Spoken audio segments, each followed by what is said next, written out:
I think a lot of the mindset is still very much on how do we make sure America shows up to the fight, and less so how do we do this ourselves for as long as we can. And we heard it recently with a defense minister in the last week or two saying something along the lines of, we don't want to engage in an arms race with them, or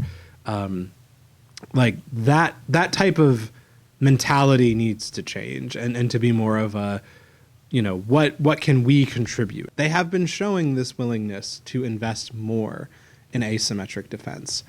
My concern is that, for those success stories, you also have instances where, let's keep it in the Navy, a plan for something like 50 or 60 relatively small missile boat craft was canceled, and instead a plan to produce a class of a couple different models of frigates was advanced. And the military operations that China does against Taiwan in that window, asymmetric systems give Taiwan the best opportunity to not lose quickly, right? To deny China sea superiority, air superiority, to keep Chinese forces off Taiwan. If Taiwan had a defense budget double of what it currently is, then it could afford both.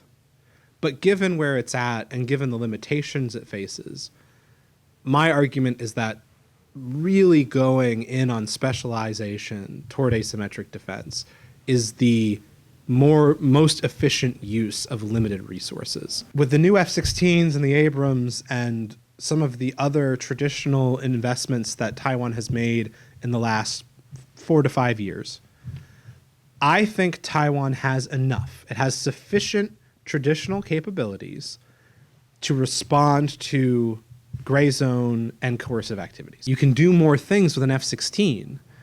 The problem is they're more expensive, so you can't buy as much of them. And they have these huge air bases that they rely on to operate.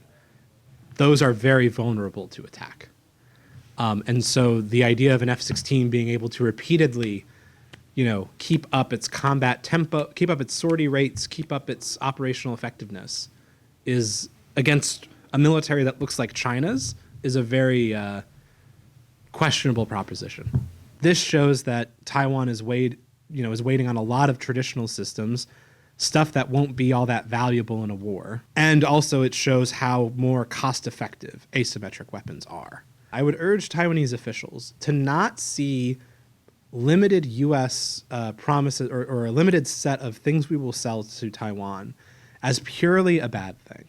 Taiwan has a shorter menu to choose from, but it is more likely to get things from that menu faster. If Taiwan is in a position to say, if you try to invade us, we're going to make it very painful for you.